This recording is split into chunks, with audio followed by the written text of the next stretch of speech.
Et je vais maintenant tout de suite sauter au statut de Facebook de Frédéric Lacroix. Alors, qui est Frédéric Lacroix?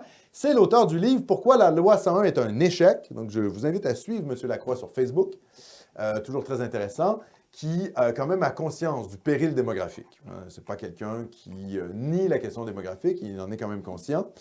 Son livre « Pourquoi la loi 101 est un échec » d'ailleurs a reçu, je crois, le prix de l'Assemblée nationale du livre politique de l'année. Voilà, intéressant. J'ai lu le livre, j'en ai pas fait une recension. Pourquoi? Parce que j'avais l'impression que finalement, on savait tout ça, quoi. C'est-à-dire que c'était la catastrophe linguistique au Québec. Et c'est un livre qui est très précis. Bon, les démonstrations sont assez convaincantes. Mais j'en ai pas fait la revue parce que je me suis dit qu'au fond, on partageait déjà ces conclusions-là ici à Nomos TV. Donc voilà. Mais, livre intéressant à lire. Je vous lis son statut Facebook. Il réagit donc à cette loi 101. Pour paraphraser Antoine Robitaille, avec cette réforme, les démographes sont beaucoup moins érotisés que les juristes. Les juristes aiment beaucoup la loi. D'ailleurs, Simon Jolin Barrette est un juriste. Les démographes, ils trouvent ça un petit peu plus compliqué. Cette réforme, c'est Frédéric Lacroix qui parle ici. Son statut Facebook est public, c'est pour ça que je me permets de le lire d'ailleurs. Cette réforme ne contient en effet pas de mesures susceptibles d'arrêter la minorisation en cours des francophones au Québec. C'est un bon premier pas, mais qui est insuffisant. Le principal mérite de cette réforme, c'est d'exister et de briser 25 ans d'immobilisme. Voilà, c'est un geste symbolique. Après 25 ans d'immobilisme, on se dit, enfin, le gouvernement fait quelque chose sur la loi 101.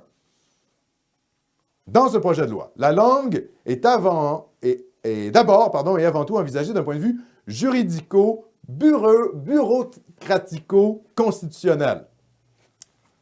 Technocratique, quoi. C'est, à mon avis, une grave erreur. La langue n'est pas d'abord et avant tout un objet juridique. Il existe un risque majeur, à mon avis, que la question linguistique soit stérilisée, empaillée et momifiée en étant transformée en objet juridique. Il faut se demander si une bonne partie de notre élite n'est pas tombée dans le piège tendu par Pierre Elliott Trudeau, qui séparait la langue de la culture avec sa loi sur les langues officielles en 1968 et qui faisait de la langue un objet dépendant des chartes. La langue, c'est d'abord et avant tout la culture. Il faudra s'en rappeler. Alors, c'est assez intéressant, ce commentaire de M. Lacroix, parce qu'en effet, je crois que c'est la question culturelle et linguistique, mais on peut même dépasser, finalement, aller plus loin que la réflexion de M. Lacroix, qui est bonne. Hein? Il ne faut pas réduire la langue à une question purement technocratique, ou comme il le dit, juridico-bureaucratico-constitutionnelle, mais bien une question civilisationnelle. Je rappelle, par exemple, aux souverainistes qui sont obsédés par la question de la langue, et uniquement par la question de la langue, que quand même, les tueurs de Charlie Hebdo, les tueurs du Bataclan, les djihadistes qui faisaient l'attentat, par exemple, à Bruxelles, l'attentat de Nice, l'islamiste qui a fait l'attentat de Nice, c'était tous des francophones. Ils parlaient tous français. Est-ce que la langue française a empêché le djihad en France? Non. Est-ce que la laïcité même empêche le djihad au quotidien en France? Non. Le problème est démographique. Hein? Je veux dire, Mamadou qui fait 12 enfants parce qu'il est polygame et qu'il est sur la CAF en France, il parle français. Bon, est-ce que ça fait en sorte qu'il appartient réellement à la nation française? Je ne pense pas. Donc, on ne peut pas réduire non plus l'appartenance à la nation simplement à la question culturelle, linguistique. Et c'est souvent le problème du réductionnisme de l'identité québécoise à partir des années 60, c'est qu'on a réduit la question de la québécitude au fait de parler français. Bien, je suis désolé, toute l'Afrique de l'Ouest parle français à cause de la colonisation française, et ces gens-là ne sont pas québécois, même chose pour les Maghrébins.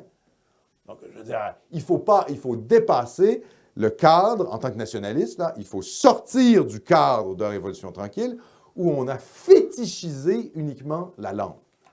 Oui, c'est important, c'est une dimension extrêmement même importante de notre identité. Je suis le premier à considérer qu'il faut mener un combat linguistique pour le rayonnement du français au Québec. Mais on ne peut pas réduire la question nationale à cette seule donnée-là.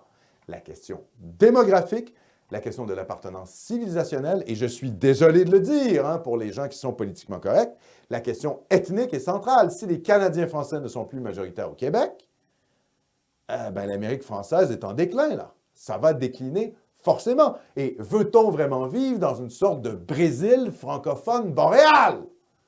Ah ben moi, le Brésil, ça ne m'intéresse pas du tout. Hein?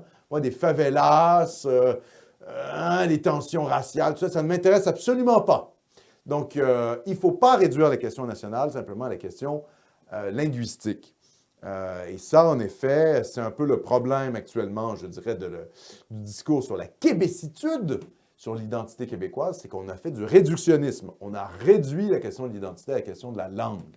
Il y a une espèce de, comment je dirais, un surinvestissement parfois des patriotes sur la question de la linguistique et ils ont un angle mort.